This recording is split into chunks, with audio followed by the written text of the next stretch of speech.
Nous vivons dans un monde bercé par l'illusion d'une vie meilleure chez l'autre.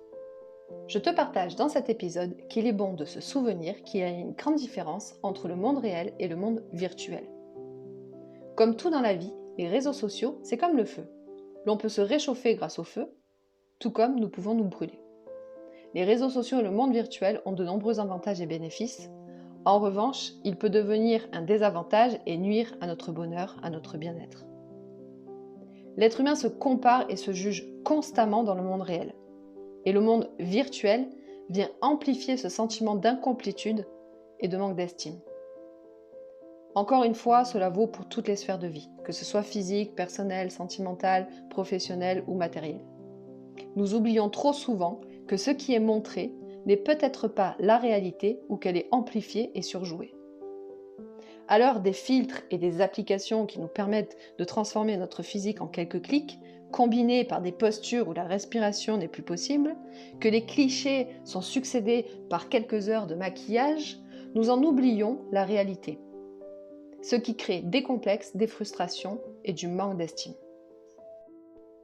Dans mon ancienne vie de maquilleuse professionnelle, j'avais créé une session relooking make-up. L'objectif était de faire une photo avant-après, sans retouche, sans coiffure, sans stylisme, sans lumière particulière, ni photographe professionnel. Simplement, montrer le pouvoir du maquillage avec un avant-après, faisant prendre conscience à ces femmes que nous pouvons toutes être embellies.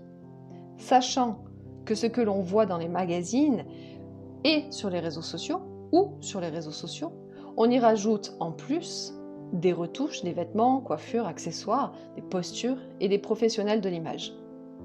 Mais encore une fois, cela ne s'arrête pas au physique. Il y a ceux qui se montrent avec de beaux vêtements et accessoires de marque, une belle voiture, une maison luxueuse, envoyant une image de réussite matérielle et sociale, alors qu'ils sont peut-être endettés, qu'ils croulent sous les dettes, ou que les vêtements sont des contrefaçons, que la voiture elle est peut-être louée ou prêtée, et que le logement est peut-être une location également. Évidemment, je ne dis pas que tout ce qui est montré, c'est faux. Je dis simplement qu'il ne faut pas oublier que l'on ne sait pas. Nous ne savons pas si tout ce qui est montré est vrai. Nous ne savons pas si la personne vit effectivement dans une abondance financière, mais que peut-être elle n'est pas heureuse ou qu'elle n'a pas de vraies relations. Et il en va de même pour les personnes dites spirituelles ou dans le développement personnel. Combien de personnes partagent des choses qu'elles-mêmes n'appliquent pas? Elles paraissent peut-être vivre une vie sereine, abordant la vie avec légèreté, puis au quotidien, dans le monde intime, quand on les connaît, elles sont stressées ou dans l'ego et dans le jugement. Dans le monde virtuel, nous ne connaissons pas vraiment les gens. Je me souviens, il y a quelques années, être en colère envers des personnes qui avaient pu m'inspirer jusqu'à ce que je découvre leur vrai visage, si je puis dire, que je les découvre de l'intérieur. J'étais écœurée par leur discours tellement beau, mais tellement faux, car ils n'étaient pas alignés à qui elles étaient réellement. Comment pouvait-on mentir aux gens de cette façon? Et je me rappelle de ces mots, ceux qu'une personne m'avait partagés et que je n'oublierai jamais. Ce n'est pas le messager qui compte, c'est le message. Mon Dieu, j'avais trouvé ça, mais d'une grande sagesse. Et de me dire que même si la personne n'incarne pas ce qu'elle véhicule, mais que si cela résonne en moi et que ça me permet de tendre vers plus de sagesse, alors je devais prendre le message en faisant abstraction au messager. Oh, mais quelle sagesse! C'est quelque chose que je me répète sans cesse et que je n'oublierai jamais. Je ne sais pas ce que toi tu en penses, mais je trouve vraiment ça super puissant. Sans chercher à devenir l'autre ou à se comparer à l'autre, juste prendre ce qui résonne en nous. Et c'est également la même chose pour les couples super heureux et amoureux qui s'exposent sur les réseaux sociaux, alors que peut-être il y a tromperie dans le couple, ou que peut-être ils s'engueulent sans cesse, voire même qu'il y a des coups qui partent, on ne sait pas. Nous ne sommes pas là pour juger ou pour faire des suppositions, savoir si c'est faux ou quoi que ce soit. Juste de se rappeler que l'on montre ce que l'on souhaite montrer. Nous comme les autres. Chacun de nous décidons de montrer ce que nous avons envie de montrer.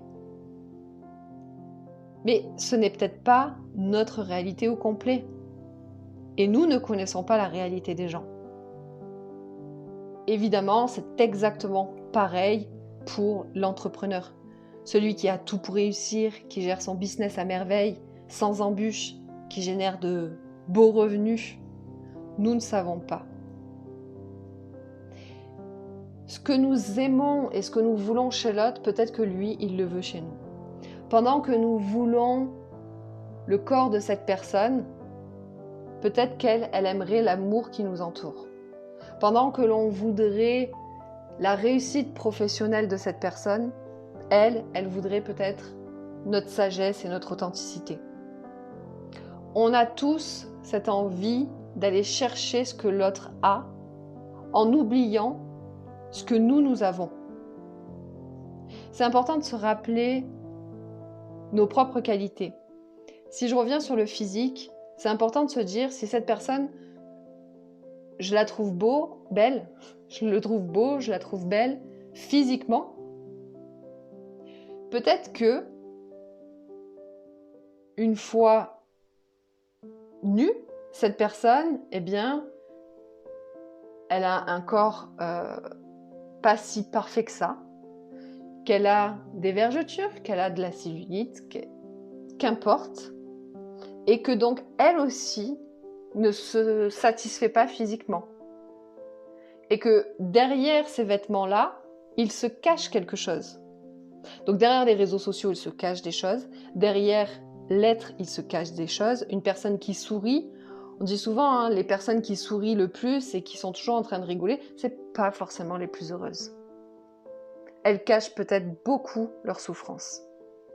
Donc plutôt que de vouloir ce que l'autre a et ce que l'autre montre surtout, parce qu'il y a une grande différence entre ce que la personne a et ce que la personne montre, c'est de se rappeler ce que nous avons, de se concentrer sur ce que nous avons, sur nos points forts. La vie est faite de hauts et de bas. Quand on est à l'hôpital et qu'on regarde l'électrocardiogramme, si il se dessine une ligne droite, sans haut ni bas, on appelle ça la mort. On n'appelle pas ça la vie. Alors n'oublie pas que la vie, elle est faite de hauts et de bas pour tous.